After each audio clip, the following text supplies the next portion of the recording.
When I collapsed in my kitchen that Tuesday morning, I thought the worst part would be dying alone. I was wrong. The worst part was learning that, to my own son, I already had. My name is Margaret, and for 73 years, I believed family meant everything. I raised my son David as a single mother after his father walked out when David was just 8 years old.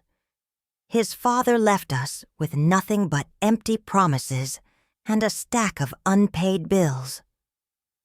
I remember that first Christmas after the divorce, sitting in our tiny apartment, watching David's face fall when he saw the second-hand bike under our scraggly tree, while his friends got brand new everything. That's when I made a promise to myself. My son would never want for anything if I could help. Yet I worked 3 jobs to keep us afloat, cleaning offices from midnight to 6 in the morning, then rushing home to get David ready for school. During the day, I watched neighbors' children in my living room while studying for my GED at the kitchen table. Weekends, I worked at the local diner, smiling at customers while my feet screamed in shoes, held together with duct tape. Every penny went to David.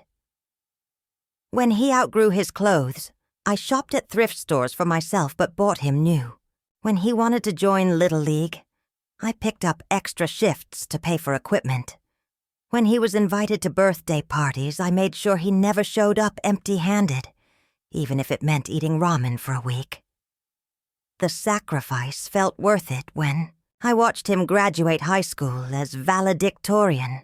I sat in that auditorium, wearing my only good dress, the same navy blue one I'd worn to job interviews for 5 years, and cried tears of pure pride. This was what all those sleepless nights had built toward. When David got accepted to State University with a partial scholarship, I knew we'd need more money. The guidance counselor suggested community college first, to save money. But David had his heart set on the full university experience. "It's an investment in our future, Mom," he said, his eyes bright with dreams I'd never had the luxury to chase. So I took out a second mortgage on our little house, then a third. I sold my mother's wedding ring, the only valuable thing I owned. When that wasn't enough, I took out student loans in my own name to supplement his. At 55, I was drowning in debt for an education I'd never receive. During David's sophomore year, he brought home Jennifer, a sorority girl with perfect blonde hair and a smile that never quite reached me. She came from money, the kind of family that spent more on vacation than I made in a year. She was polite enough, but I could see the way she looked around our humble home, how she flinched when David mentioned I cleaned offices for a living. "Your mother is so dedicated," she'd say, and somehow make it sound like pity. After graduation, David started his own consulting firm. He had big dreams, big plans, and an equally big problem: no startup capital. The banks wouldn't touch a recent graduate with no collateral. "Mom," he said during one of his visits home, "I have this incredible opportunity, but I need $50,000 to get started. I know it's a lot to ask." $50,000. My entire retirement fund. 20 years of saving every spare penny. Money I'd planned to use for a small retirement, maybe even a modest vacation somewhere warm. I signed the check without hesitation. "You don't have to pay me back," I told him, watching his face light up with relief. "Consider it an early inheritance." Jennifer hugged me that day, the first and only time she ever did. "We'll never forget this, Mom," she said. And I believed her, David's business took off faster than anyone expected. Within 2 years, he and Jennifer had moved from their starter apartment to a sprawling house in Willow Creek Estates, complete with a circular driveway and a 3-car garage.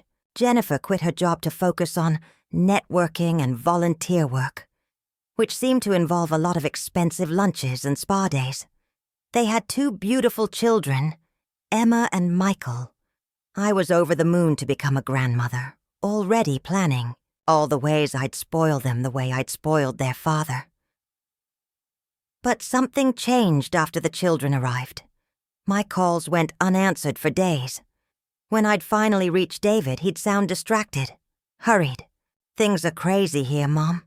Jennifer's got the kids in so many activities, and my business is expanding. I'll call you back later." Later never came. I tried visiting, but there was always something. "This weekend isn't good. Emma has a soccer tournament. Next week is Michael's piano recital. Jennifer's mother is coming to town. Jennifer's mother," the woman who'd never changed a diaper or missed a night's sleep, was apparently more welcome than the grandmother who'd sacrificed everything for their family. When I did manage to visit, I felt like a stranger in their home. The kids barely knew, me more interested in their iPads than conversation with Grandma. David seemed uncomfortable, like my presence disrupted their perfect suburban rhythm. "Mom, maybe you should call before coming over," he'd suggest. "We like to keep the weekend structured for the kids." I started calling ahead, but the structure never seemed to have room for me. Last Christmas, I spent 3 weeks knitting sweaters. For Emma and Michael, using the best wool I could afford. I chose patterns carefully, researching what kids their age liked. When I presented them Christmas morning during my allotted 2-hour visit slot, Emma wrinkled her nose. "It's scratchy," she complained. "Say thank you to Grandma," Jennifer said, mechanically, not looking up from her phone. "Thank you," Emma mumbled, already discarding the sweater for a video game. I watched David's children tear through dozens of expensive presents. Tablets, designer clothes, toys that probably cost more than my monthly groceries, while my handmade gift sat abandoned in the corner. That night I lay in my empty house, staring at family photos that felt like evidence of a life that no longer existed. When had I become such an inconvenience to the son I'd raised? When had my love become something to be managed and scheduled? The signs had been there for years, but I'd refused to see them. Phone calls that lasted 5 minutes instead of 50. Visits that felt rushed and obligatory. Conversations where David's eyes wandered to his phone every few seconds. But I told myself it was temporary. Success requires sacrifice, right? He was just busy building his dream. Once things settled down, we'd go back to being close. I was still telling myself that lie on the Tuesday morning when my world collapsed. Literally. That Tuesday started like any other. I woke up at 6, made my coffee, and settled at the kitchen table with my crossword puzzle. It was a routine I'd perfected over years of living alone. Small rituals that made the silence feel less oppressive. I was standing at the sink washing my coffee cup when the first wave of pain hit my chest. It felt like someone had wrapped a steel band around my ribs and was slowly tightening it. My left arm went numb. Then my jaw started aching. I knew what was happening. My mother had died of a heart attack at 68, clutching her chest in almost exactly the same way. The room began to spin. I reached for the phone on the counter, but my vision blurred and my legs gave out. The last thing I remember is the cold linoleum against my cheek and thinking, please, God, not like this. Not alone. I woke up in St. Mary's Hospital with tubes in my arms and a heart monitor beeping beside me like a mechanical lullaby. A young doctor with kind eyes and tired scrubs was checking my chart. "Mrs. Patterson," he said gently, "you've had what we call a massive myocardial infarction, a severe heart attack. You're lucky to be alive. Your neighbor, Mrs. Chen, found you and called 911, Mrs. Chen. The elderly Korean woman next door who I barely knew beyond polite waves over the fence. She'd saved my life while my own son didn't even know I was dying. "We need to contact your emergency contact," the doctor continued. "I see here it's your son David." My heart, despite its recent trauma, lifted with hope. "Yes, please call him." Nurse Patricia, a warm woman in her 40s with gentle hands and a no-nonsense demeanor, made the call while I waited. I listened to her explain my condition in medical terms that sounded frightening, even to my ears. "Yes, sir, your mother has had a major cardiac event. No, sir, it was touch and go for a while. We recommend immediate family. Come in as soon as possible. Yes, I understand, but this is quite serious." She hung up and squeezed my hand. "He'll be here soon, honey." But soon stretched into hours. I watched the sun move across the small hospital window, marking time in visiting periods I was spending alone. Other patients had a steady stream of visitors, spouses with worried faces, adult children juggling work calls and bedside vigils, grandchildren with homemade cards and balloons. My room remained empty except for the mechanical sounds of machines keeping me alive. Every footstep in the hallway made my heart rate spike. Literally, according to the monitor that betrayed my hope with every beep. Each time someone passed my door without entering, something inside me deflated a little more. By evening, I'd created a dozen excuses for David's absence. Traffic was bad. He was arranging childcare. Maybe he was driving from out of town on business. Maybe the hospital hadn't reached him. But deep down, I knew. I'd known for months, maybe years. I just hadn't wanted to admit it. Then, finally, footsteps stopped at my door. But it wasn't David who appeared in my doorway. It was Jennifer, looking like she'd rather be anywhere else on earth. She stood in the threshold wearing a crisp white blouse and black slacks. Her hair, perfectly styled, clutching her designer purse like armor. She didn't enter the room. She didn't move toward my bed. She just stood there, looking uncomfortable and checking her watch. "Margaret," she said, not even bothering with, "How are you feeling?" "Jennifer." My voice came out as a croak. "Where's David?" She shifted her weight from one foot to the other, avoiding eye contact. "He couldn't make it. He has that big client meeting today. The Henderson account. He's worked months for this opportunity." The words hit me like another heart attack. "He couldn't make it?" I repeated, certain I'd misunderstood. "Look, Margaret, you know how important this meeting is. Henderson Industries could triple David's business overnight. He's been preparing for weeks. He can't just drop everything because you're having some health issues." "Some health issues?" That's what nearly dying was to them. An inconvenience, a scheduling conflict. "Jennifer," I said, my voice growing stronger despite the tubes and wires. "The doctors said I could have died. I nearly did die." She glanced at her Apple Watch, actually checked the time while I was explaining my near-death experience. "But you're obviously fine now," she said dismissively. "David was right. Hospitals always exaggerate these things to cover themselves legally. You look perfectly healthy to me." I stared at her. This woman who'd never worked a day in her life, thanks to money I'd provided, who lived in a house my retirement fund had helped purchase, who wore jewelry worth more than my annual income. "I'm not fine," I said quietly. "I had a massive heart attack. I'm connected to machines that are keeping me alive. I could have another episode at any moment." Jennifer sighed like I was being deliberately difficult. "David wanted me to tell you that he hopes you feel better soon, and he'll try to visit this weekend if his schedule allows it." Try to visit, if his schedule allows. Those words would echo in my head for weeks afterward. "Anyway," Jennifer continued, "I really can't stay.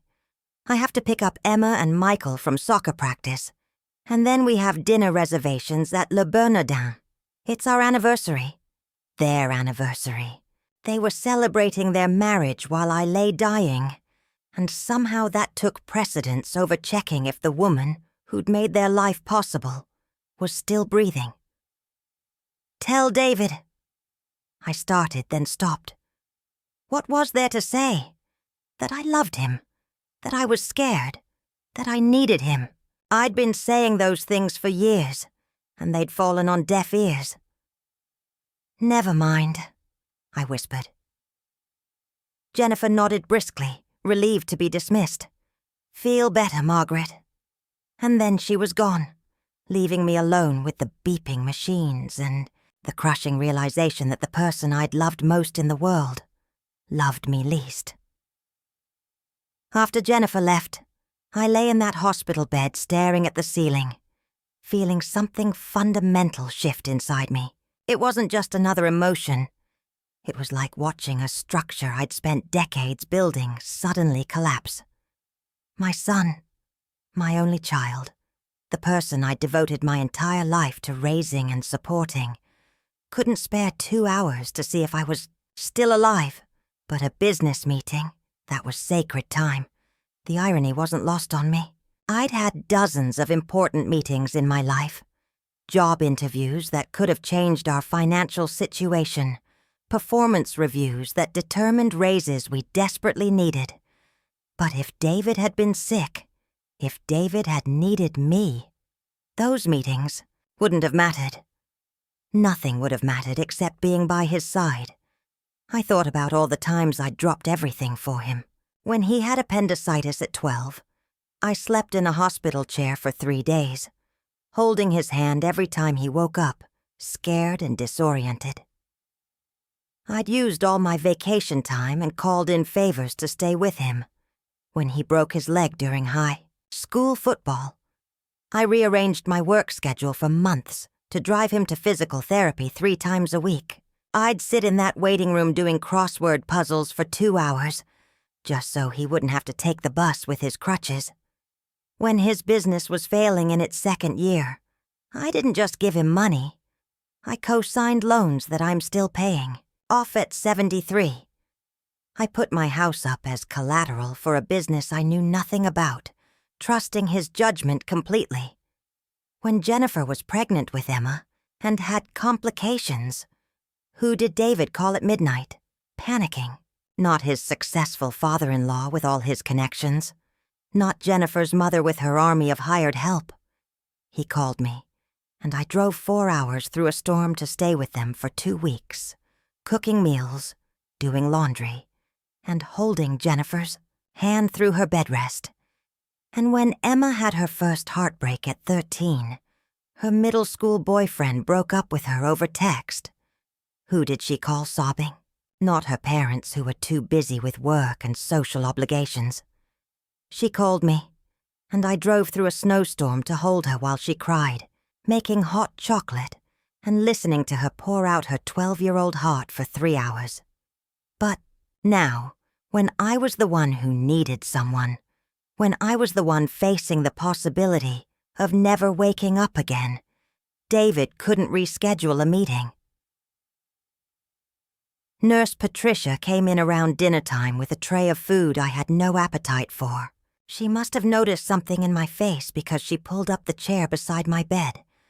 "Everything all right, dear?" she asked, her voice gentle but knowing. "Patricia," I said, "do you have children?"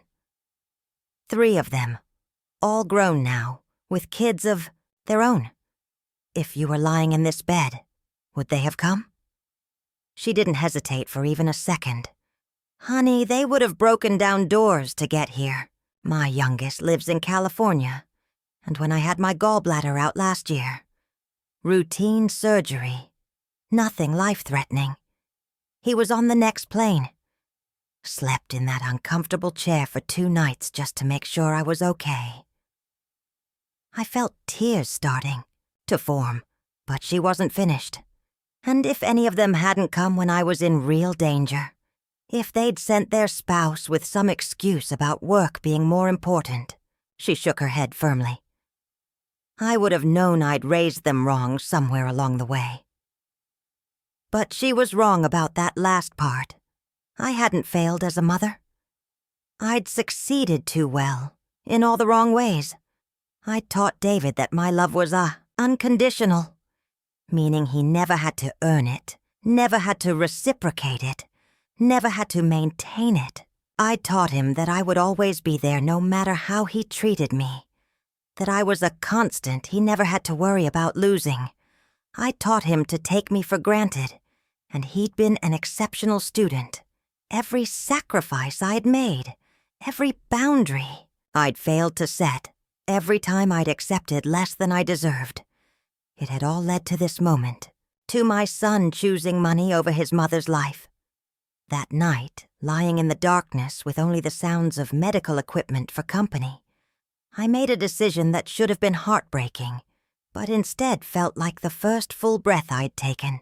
In years, I was done making excuses for his absence, done pretending that loving someone meant accepting being treated as disposable, done teaching him that my value in his life was negotiable.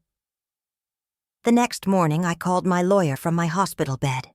Helen Morrison had handled my affairs for 20 years, ever since I'd first bought my little house. Her voice was professional but warm when she answered. "Margaret, I heard about your heart attack from Patricia. She's my neighbor, you know. How are you feeling?" "Different," I said honestly. "Helen, I need to make some changes to my will." There was a pause. "Margaret, you just had a major medical event. Maybe we should wait until you're feeling more like yourself." "I am feeling like myself," I interrupted. "For the first time in years, I'm thinking clearly. I know exactly what I want to do. I'd always planned to leave everything to David. My house, my savings account, my mother's jewelry, even my car. It wasn't much by his standards now, but it represented a lifetime of careful saving and sacrifice.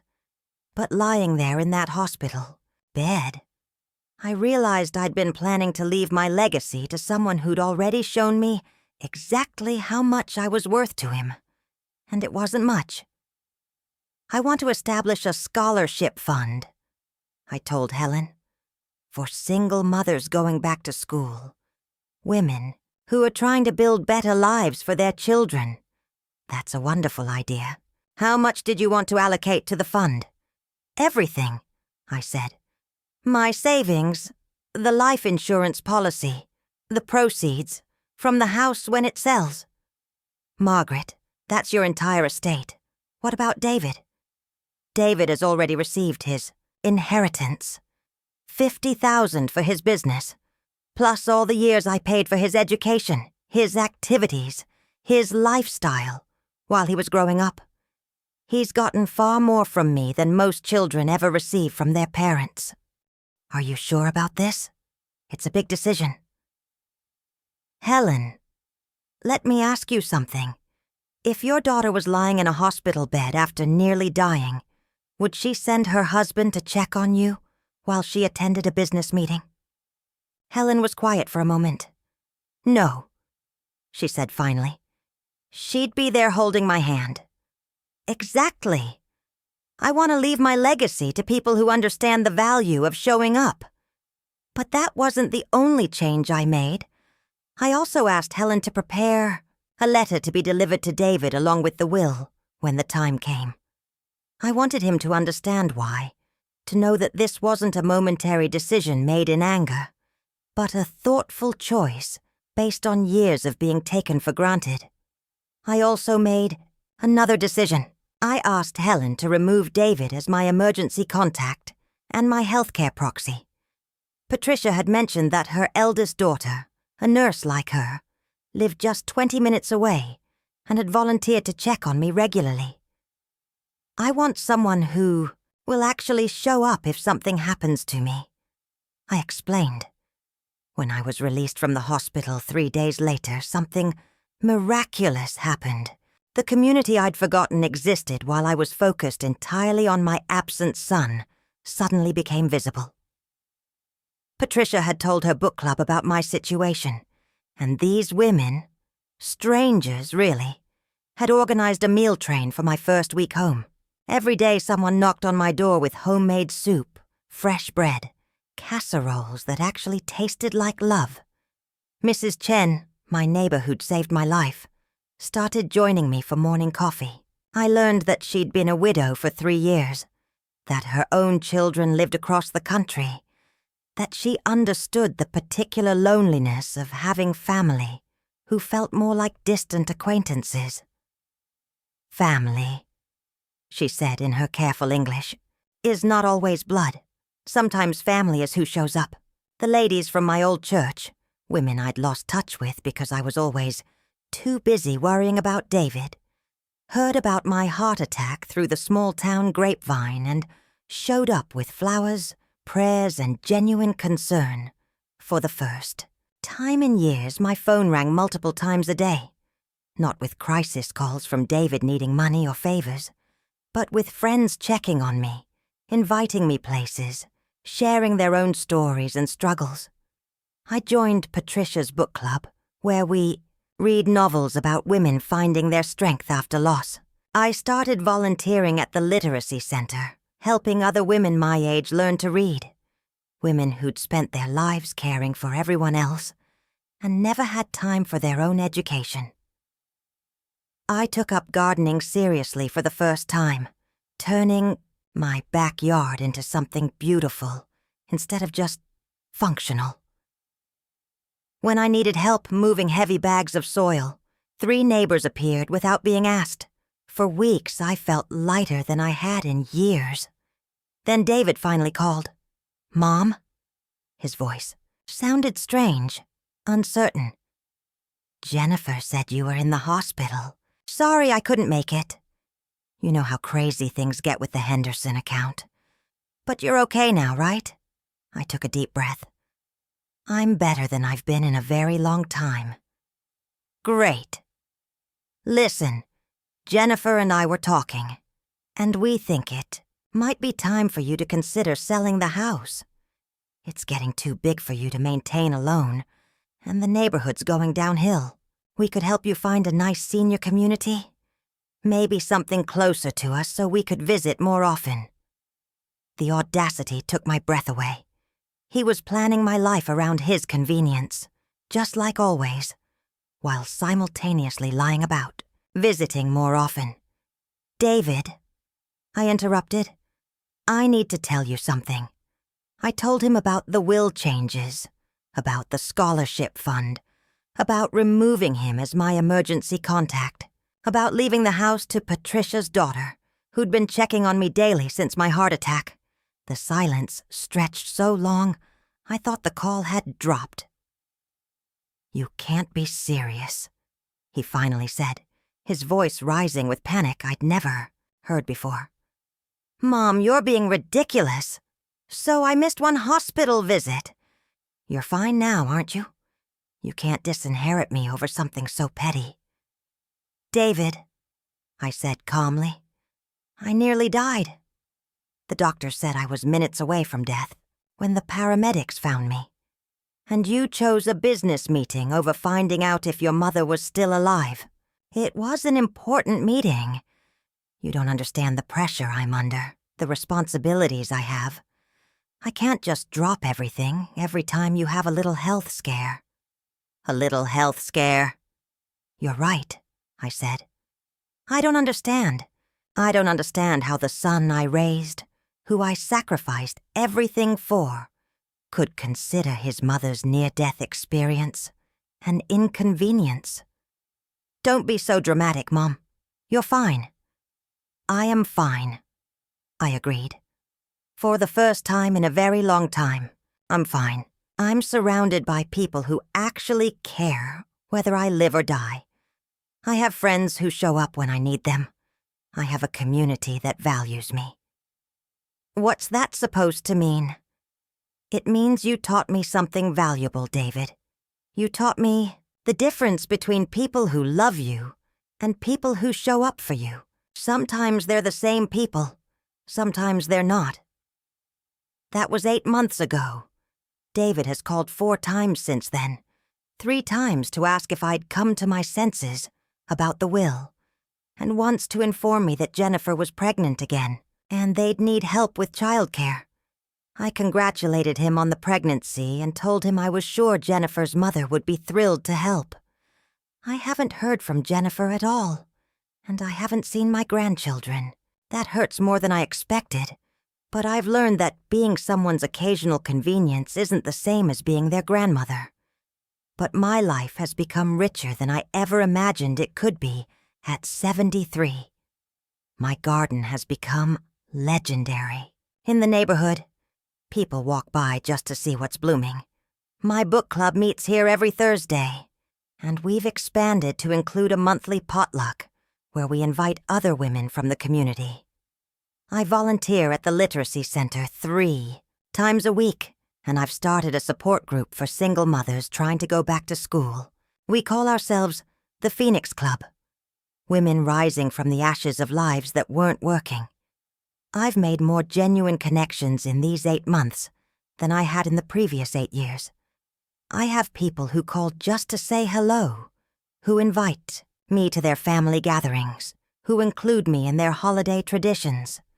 Mrs. Chen and I have become inseparable. We take morning walks together, sharing stories about our lives, our losses, our discoveries about who we are, when we're not defined by our relationships with people who don't value us. Patricia's daughter Sarah checks on me twice a week, not because she has to, but because she wants to. She brings her own children over sometimes, and they call me Grandma Margaret with a warmth my own grandchildren never showed. Some people think I was too harsh. My church pastor suggested I was holding a grudge, that forgiveness means accepting people back unconditionally. A few of my older friends have said that blood is thicker than water, that family should forgive anything. But I learned something crucial in that hospital bed. Blood might be thicker than water, but loyalty, respect, and genuine care are thicker than blood. And sometimes the family you choose treats you infinitely better than the family you're born with. My son taught me that love without respect is just enabling, that sacrifice without appreciation is just martyrdom, that holding on to someone who doesn't value your presence will only teach them to treasure your absence even less. I spent 73 years believing that a mother's love should be unconditional, and I still believe that. But I also learned that a mother's self-respect should be non-negotiable.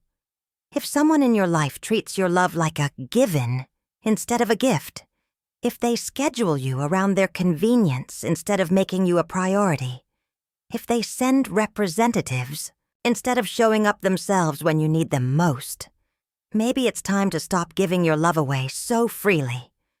You deserve to surround yourself with people who show up, not just when it's convenient, but especially when it's not.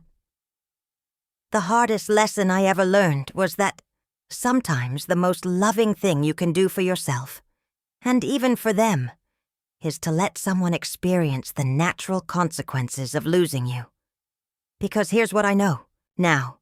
People don't change until the cost of staying the same becomes unbearable. As long as I was willing to accept David's scraps of attention, his convenient love, his delegated care, he had no reason to offer me anything more. Now he knows what he's lost. Whether he chooses to do anything about it is up to him. But I'm no longer waiting by the phone, hoping for crumbs from someone who should have been offering me the whole meal. Have a whole life now, full of people who see my worth and celebrate it every day. Share your story in the comments below. Have you ever had to choose between your self-respect and someone else's convenience? How did you find the strength to put yourself first?